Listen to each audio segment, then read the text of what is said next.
Olá a todos, sejam muito bem-vindos a mais um vídeo do canal Crypto Burns, onde eu, Diogo Costa e o meu amigo John The Burn vos damos insights do mundo cripto.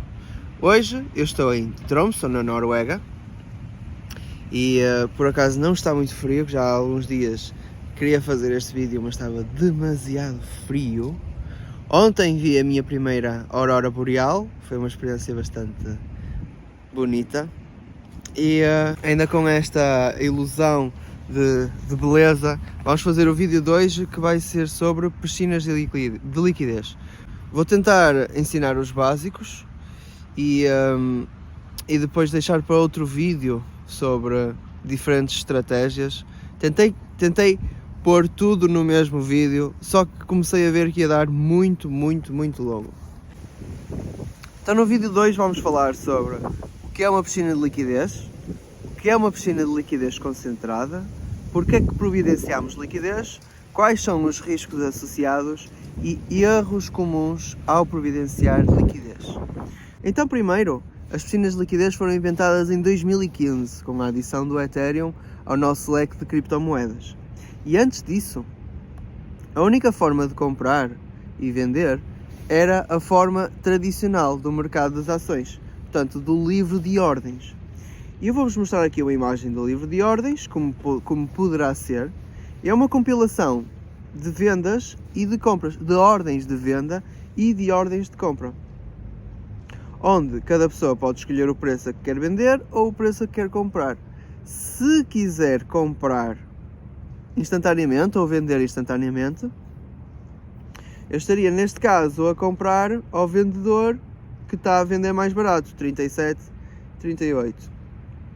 Se eu quisesse vender, estava a vender ao comprador que está disposto a comprar mais caro. Faz sentido? Ora bem, este é um método que requer pessoas a toda hora a querer comprar e a vender, a ter as ordens. E depende do intermediário, depende neste caso da corretora ou do banco, para fazer a mediação entre quem compra e quem vende. E inicialmente foi assim da mesma forma dentro do mercado das criptomoedas, mas em ativos com menos liquidez dava-se uma maior volatilidade. Porquê? Porque se não tiver ninguém disposto a vender ou ninguém disposto a comprar, o preço vai ter uma ação bastante diferente. Com isto, e para tirar este problema da grande volatilidade que vem dos livros de compra, surgiram as piscinas de liquidez. A piscina de liquidez é um smart contract, um contrato inteligente que faz com que o preço seja determinado através de uma fórmula que eu vou mostrar aqui. X vezes Y é igual a K. O que é que isto quer dizer? Quer dizer que vamos pôr duas cestas com dois ativos. Imaginemos, mais fácil de entender, é como se fosse dólar e Bitcoin, por exemplo. E eu vou tentar pôr os dois ativos na mesma proporção. Mas a partir do momento em que há muita demanda por um dos ativos, ou seja, se está a haver muita demanda pela Bitcoin, quer dizer que muita gente está a comprar Bitcoin. Se está a haver muita demanda pelo dólar, quer dizer que muita gente está a vender Bitcoin para comprar dólar. E esta fórmula, X vezes Y igual a K constante, faz com que os preços se balanciem. Ou seja, se está em igual proporção dólar e Bitcoin e muita gente compra Bitcoin, logo vai haver menos Bitcoin do que dólar. Então a fórmula vai tentar fazer com que os preços se equiparem. E para isso vai subir o valor da Bitcoin. O que é que isto quer dizer? Quer dizer que podemos encontrar piscinas de liquidez com os mesmos ativos, mas feitas em sítios diferentes, com preços diferentes. Isto é o que eu vou mostrar aqui da Link, por exemplo, onde conseguimos ver aqui que em algumas piscinas de liquidez a Link está a 17,47, numa está a 17,51, 17,48, 17,44. Isto é normal de acontecer. E há pessoas que lucram com isto. Isso chama-se arbitragem, que é comprar onde o preço está mais barato e vender onde o preço está mais caro. Claro que Hoje em dia existem as tais DEX aggregators que fazem com que tu, quando fores a comprar, vais comprar ao sítio que está mais barato e quando vais vender ao sítio onde está mais caro. E isto acaba por balancear as diferentes piscinas de liquidez. Tem aqui uma imagem que expressa muito bem o que é que acontece dentro de uma piscina de liquidez. Ou seja, existe o Liquidity Provider, que é qualquer pessoa que queira pôr os seus tokens na piscina de liquidez a render, qualquer pessoa, qualquer entidade, qualquer empresa, e põe na Liquidity Pool, que é a piscina de liquidez, que está dentro de uma Decentralized Exchange, de uma corretora descentralizada. E o trader, que é a pessoa que quer comprar ou vender de forma instantânea, ou com uma ordem de compra ou venda, vai pagar taxas para a corretora descentralizada, tal como acontece em qualquer corretora centralizada, em qualquer banco, em qualquer corretora. Só que as taxas vão para o banco. E neste caso, as taxas são distribuídas pelo providenciador de liquidez. Ou seja, a diferença delas duas é que no livro de ordens, o preço é definido pela relação entre as pessoas que querem comprar e as pessoas que querem vender. E neste aqui, e nas piscinas de liquidez, existe uma fórmula. A forma de eu vos mostrar mais clara desse impacto do preço quando nós queremos comprar é estes dois prints que eu tirei a tentar comprar Solana na Raydium, que é é a maior corretora dentro da Solana. Nós conseguimos ver aqui que eu, quando tento comprar 100 mil dólares, tenho um impacto no preço de 0,13%. O que é que quer dizer? Quer dizer que eu estou a comprar 100 mil dólares, mas só estou a receber 99.987. E acima disso, ainda estou a pagar 40 dólares de taxas. Enquanto que, se eu for comprar 10 milhões de dólares em Solana, que é 100 vezes os 100 mil, eu vou ter um impacto no preço de 33,94. Isto quer dizer que eu estou a comprar 10 milhões e só está a vir para a minha carteira 8.195.000. Quer dizer que o preço já despencou. E estou a pagar imensa taxa. Isto porque não há liquidez suficiente, provavelmente, para eu comprar assim 10 milhões de uma vez. Então está a ir a várias piscinas de liquidez. O que é então a piscina de liquidez concentrada? É uma forma mais eficiente de utilizarmos as nossas moedas, porque nós podemos definir uma distância, que é o que nós fazemos na nossa série investindo 100 dólares por semana no mundo do cripto, e existem piscinas de liquidez diferentes, porque a taxa a pagar por cada transação é diferente. Agora, uma coisa mais avançada para aqueles que já entendem, eu vou-vos mostrar duas piscinas de liquidez e vamos ver a distribuição da liquidez entre elas. Uma delas é aqui na Raydium, na verdade são as duas na Raydium, com Solana para o USDC com a taxa de 0,04%, tem 27 milhões de liquidez e conseguimos ver que a liquidez é assim uma pirâmide toda bonita. O que é que isto quer dizer? Quer dizer que as taxas das transações vão ser distribuídas para os seus providenciadores de liquidez, mas nos sítios onde temos mais liquidez vai haver menos taxas para cada providenciador, porque vai ser distribuída por mais pessoas. Então conseguimos comparar aqui a piscina de liquidez Solana para o USDC e a de Solana para o USD1, que é aquela moeda, aquela stablecoin da World Liberty Finance.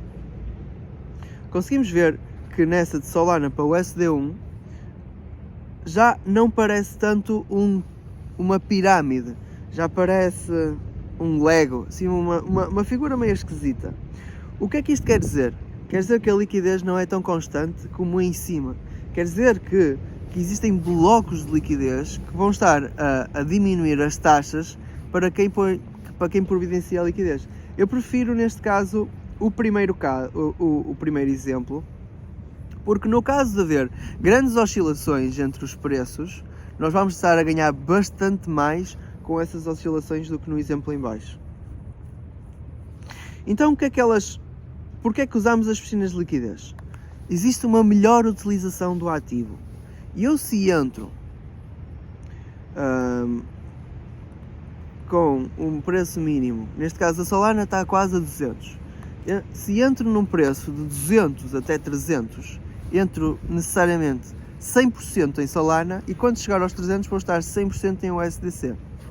No caso da piscina de liquidez que não é concentrada, que tem uma distância infinita, do zero até ao infinito, há sempre um balanço dos 50-50, 50%, 50%. Então quero que vocês pensem como se fosse nas taxas, como se fosse... Vou pegar no exemplo dos 200 aos 300. Portanto, tem só ali um espaço de 100 dólares. Imaginemos que eu ponho 100 dólares nessa piscina de liquidez. Quer dizer, por cada valor, cada tiquezinho, é como se eu tivesse $1 a trabalhar por mim. Então, se o valor num mês, se o preço de Solana num mês anda ali entre os 200, 210, 200, 220, 200, 205, quer dizer que só esses dos 200 até aos 220 é que vão estar a trabalhar para mim para me render taxas. Enquanto que se for infinito, eu vou receber bastante menos.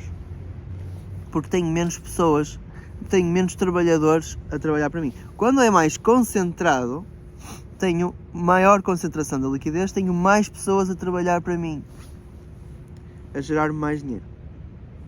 Ok, vamos aos riscos associados. O primeiro grande risco, e aquele que mais se fala, é o impermanent loss, ou divergence loss. O que é que isto quer dizer? Numa pool é inerente que vai haver divergence loss, porque nós, a montar uma piscina de liquidez, vamos acabar sempre com um ativo mais fraco. Ou seja, se eu entro, neste caso, nos 200 até aos 300 em Solana, e Solana chegar aos 300, quer dizer que Solana performou muito melhor do que o próprio dólar. Perdão. Então eu vou chegar aos 300, 100% em dólar. E o valor que eu vou ter, o valor que eu vou chegar ao final em dólares, vai ser inferior do que se eu tivesse mantido só o dinheiro dessa Solana que eu comprei a 200 e tivesse vendido a 300. Se as taxas não cobrarem esse divergence loss. Porquê? Porque eu, à medida que o preço vai subindo, vou vendendo. Então, se a minha distância é dos 200 aos 300, vou ter um preço médio de 250. Acontece a mesma coisa se eu montasse...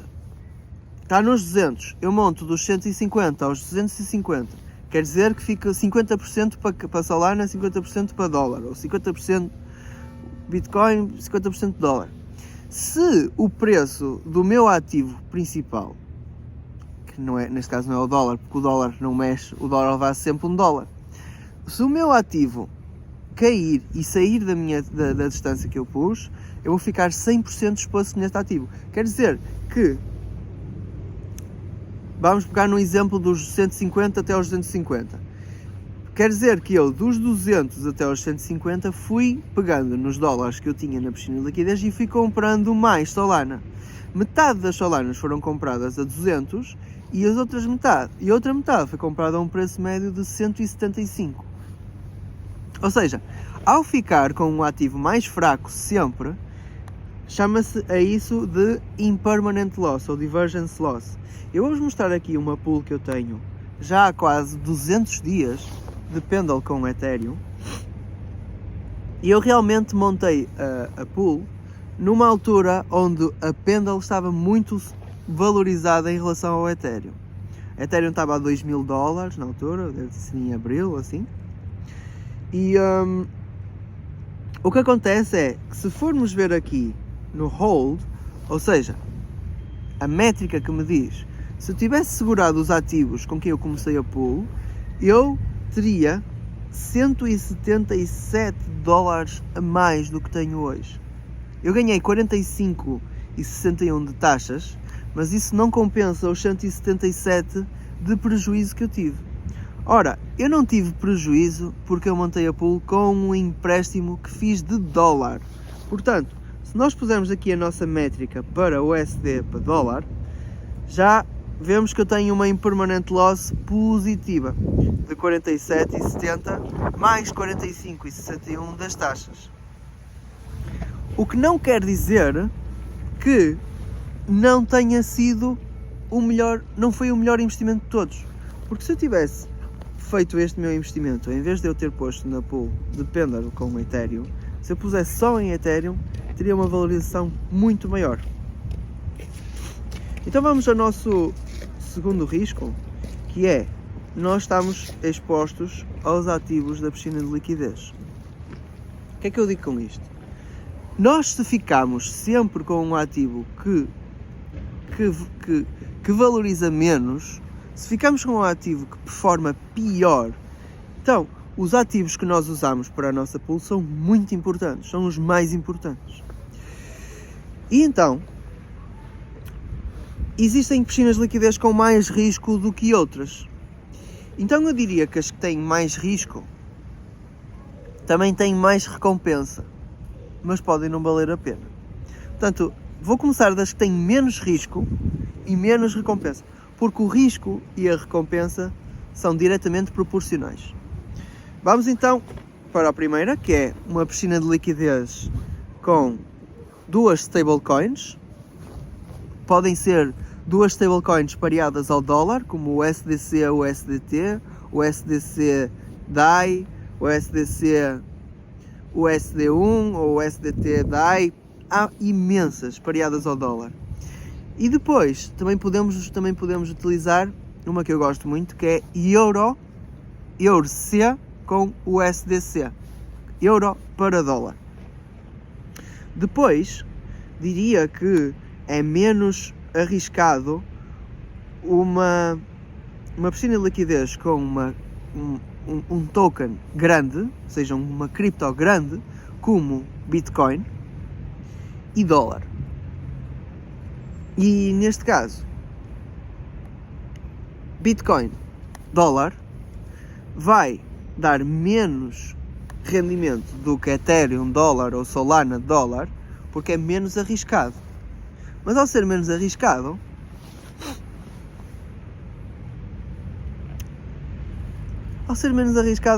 temos menor probabilidade de perder dinheiro. Depois, indo cada vez mais arriscado e mais arriscado, temos cripto grande com cripto grande. Por exemplo, Bitcoin com Ethereum, ou Bitcoin com Solana, ou Ethereum Solana. Eu poria sempre a maior Bitcoin. A Bitcoin é a que tem menos risco, as outras todas têm mais risco. Aqui já conseguimos ter algum rendimento, e dá para ter de forma estável até, neste caso, Bitcoin com Ethereum. Aí é um rendimento a uns 12, 13% ao ano em Bitcoin e Ethereum. Depois começamos a ter piscinas de liquidez com criptos grandes para criptos pequenas. Por exemplo, a que eu fiz, Ethereum, Pendle, ou Solana, Radium, Bitcoin, Aerodrome. Existem imensas. Estas aqui são mais arriscadas, não pelo ativo grande em si, mas pelo ativo pequeno. Porque se o nosso ativo pequeno não performar melhor do que o grande, vamos estar expostos 100% a eles. E eu diria que se nós não conseguimos estar expostos a um ativo e sofrer a sua desvalorização durante 6, 7, 8, 9, 1 ano, 6 meses até 1 ano, mais vale não criar a pool. E a piscina de liquidez mais arriscada de todas é com uma cripto pequena pareada com outra cripto pequena. Eu lembro-me agora de uma, por exemplo, dentro das meme coins, WIF com Bonk, altamente arriscada, mas pode gerar bastante taxa. Ou pump com... não sei se tem pump com bonk, mas vocês estão a entender o que eu quero dizer. E então, mesmo que estejamos a brincar com piscinas de liquidez muito arriscadas, há uma coisa muito importante, que é não escolhermos uma má estratégia. E neste caso, não quer dizer que não devêssemos estar expostos ao risco, que o risco tem muita recompensa. Só que não diria que seria bastante, não seria inteligente ter um portfólio onde estamos muito expostos a uma piscina de liquidez destas com muito risco. Então, dentro das más estratégias estão as pessoas que não sabem montar e desmontar piscinas de liquidez. Como ficamos sempre no ativo que performa pior, pode ser um risco nós continuamos nessa pool a mudar a distância toda hora. Imaginemos que eu pegava na Solana em dezembro, quando ela estava a 260, eu montava uma pool de 240 até 3000. E eu agora pegava nessa pool que tinha saído em 240, vendia todas as Solanas, portanto, eu comprava a mais 240 eu comprava a mais 240 e vendia abaixo a 240, portanto já estava a ter impermanent loss. Depois estava a montar uma pool de 240 até 200, de 240 até 200 estava a comprar, fiquei com um preço médio de 220, comprei a 220 e vendi a 200 outra vez para montar até... E eu nesta brincadeira, quando depois a Solana voltou ao preço dos 240, 250, o mês passado, teria perdido uma quantidade absurda de dinheiro. Portanto, saber montar e desmontar uma piscina de liquidez é muito importante. E é muito importante, começarmos com pouco e aprendermos como funciona e depois já podemos começar a brincar.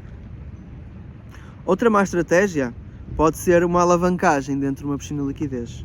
Existem plataformas como a DeFi Tuna, dentro da rede Solana, ou até a Revert, para EVMs, que pegam em piscinas de liquidez menos arriscadas, como Ethereum para dólar, Bitcoin dólar, Ethereum Bitcoin, e permitem que tu peças emprestado dólares deles dando como colateral a própria piscina de liquidez. O que é que acontece? Se o preço despencar, tu vais estar a perder ainda mais dinheiro do que estarias sem o empréstimo, porque vais ter um empréstimo para pagar e os teus ativos vão estar muito menos valorizados do que estavam antes. Portanto, se tem muito cuidado com empréstimos e alavancagens dentro das piscinas de liquidez. O outro grande risco é o risco do smart contract e da própria plataforma. Eu lembro-me que este ano, na rede Sui, a Cetus foi hackeada e demorou cerca de um mês às pessoas que tinham lá o dinheiro nas piscinas de liquidez para reaverem o seu dinheiro. Foi rápido, porque no caso da FTX demorou 2 anos. Portanto, mesmo que estejamos com estratégias com risco moderado, temos sempre o próprio risco da plataforma ou do smart contract ter erros, certo? A plataforma pode ser hackeada, o smart contract pode ter um erro qualquer. Imaginemos que há um erro no smart contract que tem a ver com o preço do ativo e em vez de Solana estar a valer 200, durante 2 segundos ou 3 segundos ele assume que vale 1 ou 2 e vende tudo. Também pode acontecer. É pouco provável, mas pode acontecer. Por último, mas não menos importante, erros comuns ao providenciar liquidez. Não ter atenção à entrada ou à saída. A entrada, o preço de entrada é das coisas mais importantes que nós temos quando nós montamos uma pool, só. Claro que se tivermos uma estratégia de ir lá todas as semanas e de aportarmos todas as semanas ou todos os meses ou regularmente, o nosso preço de entrada não vai ser tão importante. Mas ainda assim é muito importante o preço a que começamos e dentro da estratégia em que estamos. Isso eu vou entrar no próximo vídeo das diferentes estratégias, porque dá para fazer muita coisa com esta ferramenta. O segundo erro comum, é providenciar liquidez em ativos muito arriscados. Foi o que eu falei dentro dos diferentes tipos de risco com piscinas de liquidez. E o terceiro erro é a procura das taxas altas. Nós a tentar procurar as taxas altas, a tentar fazer com que a nossa liquidez seja muito concentrada e trabalhe para nós, sem sabermos como utilizarmos estratégias depois que nos protejam caso baixe de preço ou caso suba, nós estamos à mercê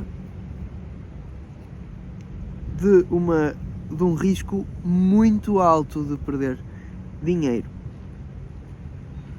Eu posso eventualmente fazer uma série no canal a fazer a comparação entre uma piscina de liquidez mais apertada e uma piscina de liquidez com um range maior.